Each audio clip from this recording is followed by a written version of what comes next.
PSSI merespon perkembangan kasus dugaan pengaturan skor dengan menyetujui pelaksanaan kongres luar biasa. Sementara itu Satgas Anti Mafia Bola juga telah menetapkan PLT Ketua Umum PSSI Joko Driono sebagai tersangka di mana Joko diduga terlibat dalam kasus pengerusakan barang bukti dan diduga juga ikut terlibat dalam kasus pengaturan skor di Indonesia. Untuk mengetahui bagaimana nasib PSSI ke depan dan apa saja yang didapatkan polisi dari keterangan Joko Driono, sudah bergabung dua narasumber bersama dengan saya. Yang pertama sudah bergabung bersama dengan saya adalah Ahmad Riyad, Ketua Ad Hoc Integritas PSSI, langsung dari Sidoarjo, Jawa Timur. Selamat pagi, Pak Ahmad. Selamat pagi, Assalamualaikum.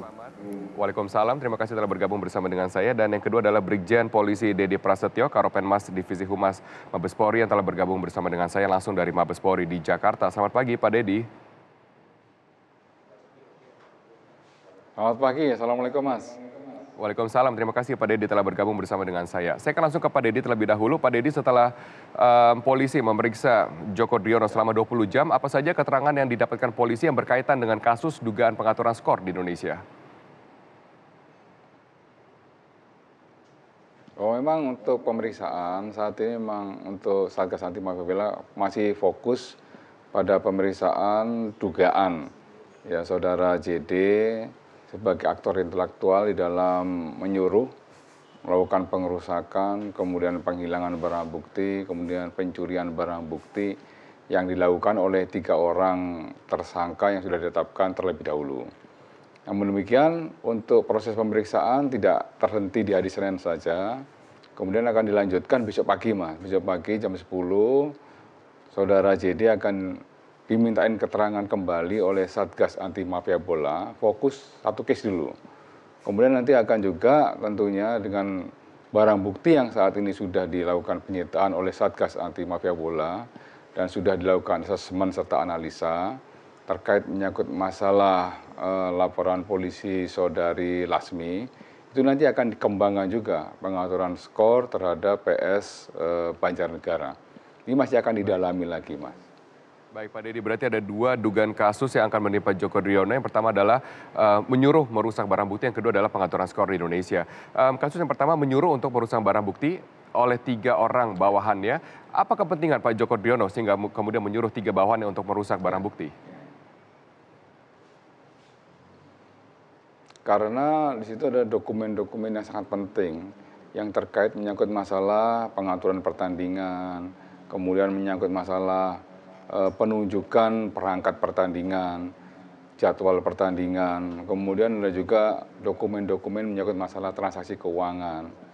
Itu dianggap sangat penting, sehingga saudara JD memerintahkan 3 orang stafnya untuk mengambil dokumen itu. Kalau dokumen itu dokumen yang sangat dibutuhkan oleh Satgas Anti Mafia Bola dalam rangka untuk mengungkap kejadian match fixing yang ada di beberapa liga di Indonesia. Apakah dokumen yang dirusak juga menyebutkan nama Joko Driono?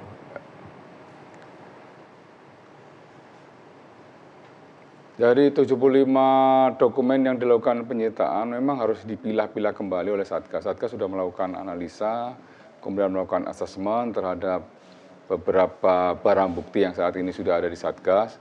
Nanti akan dipertajam kembali, Mas. Ini mengarahnya kepada perbuatan melawan hukum, match fixing pada pertandingan apa.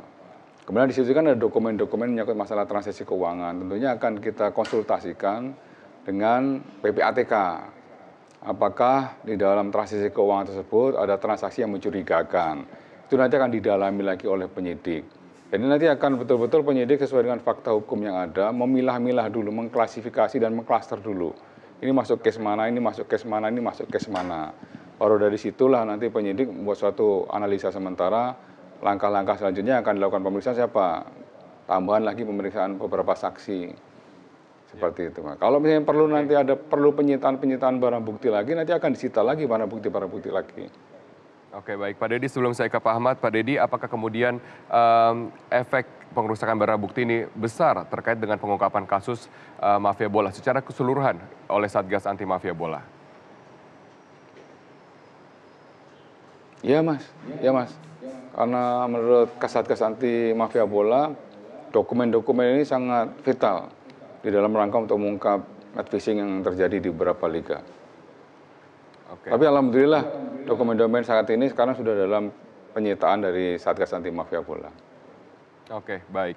Pak Dedi, saya akan beralih ke Pak Ahmad Riyad, Ketua Ad Hoc Integritas PSSI. Pak Ahmad Riyad, hasil dari rapat Exco darurat semalam yang dipimpin oleh Pak Joko Driono telah menyatakan KLB akan segera digelar. Kemudian bagaimana dengan proses selanjutnya? Ya, kalau kita harus bisa membedakan mengenai aturan KLB dengan adanya permasalahan. Karena dalam statuta tidak ada aturan KLB itu harus dilaksanakan kalau ada masalah. Tanpa ada masalah pun, kalau voters lebih dari 50 atau 2/3 minta untuk KLB bisa dilaksanakan. Atau kalau Exco memandang perlu ada KLB, inisiatif Exco juga bisa untuk melaksanakan. Jadi ini direspon bagaimana terhadap masalah ini, Exco yang bisa memutuskan atau voter yang bisa mengajukan. Oke, apakah kemudian informasi KLB sudah sampai ke telinga Anda, Pak Ahmad Riyad, hasil dari pertemuan semalam? Apakah kemudian inisiasi dari Exco atau nanti melalui mekanisme 2/3 suara pemilik suara? Enggak, ini saya belum mendengar secara resmi karena Pak melalui kontak semalam ada pertemuan pun saya hanya tahu ada, tapi saya enggak tahu materinya apa untuk merespon ini dan lain sebagainya. Tapi ada pertemuan, saya tahu. Tapi ini keputusannya saya ini secara resmi nggak bisa. Kita anggap aja kalaupun ada, itu kan sesuatu yang wajar-wajar saja saya kira untuk dilaksanakan. Kemudian Pak Ahmad, bagaimana dengan hasil keputusan Anda sebagai Ketua Ad Hoc Integritas? Ya, dengan posisi Anda sebagai Ketua Ad Hoc Integritas PSSI, sejauh ini sudah sejauh mana investigasi dari integritas, terutama Pak Joko Driono, terkait dengan kasus yang menimpanya?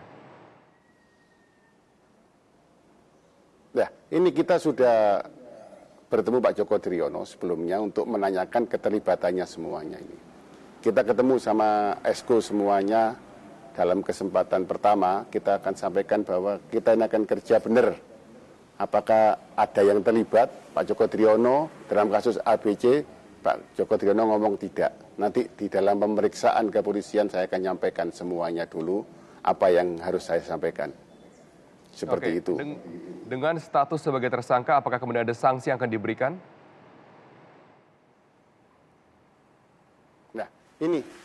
Karena tersangka ini di luar mengenai football tidak terjadi dalam deteksi oleh komisi disiplin atau komisi etik atau saya sendiri di integritas, ini malah dari Satgas dulu, maka kita harus melihat hasilnya dulu dari Satgas bagaimana nanti.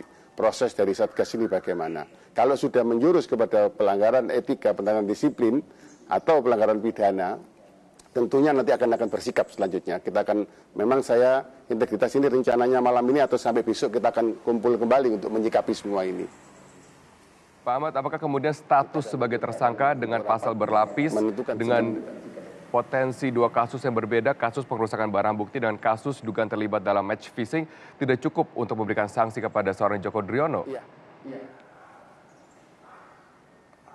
Belum.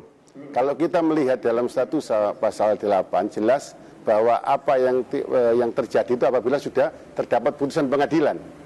Tapi kalau itu nanti bisa kita buktikan lebih dulu bahwa itu bukan pidana, tapi itu pelanggaran, jangan lagi pidana ya, nanti kalau terbukti. Sebelum pidana pun kalau itu pelanggaran etik atau pelanggaran disiplin, kita bisa memberi sanksi selama itu akan mengganggu integritas PSSI. Kita kepingin integritas PSSI tetap terjaga.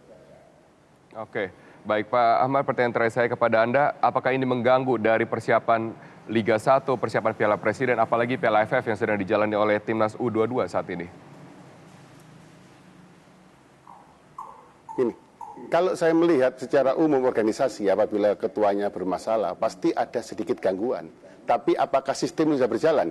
Kalau sistemnya berjalan, kita lihat aja nanti bagaimana perkembangannya.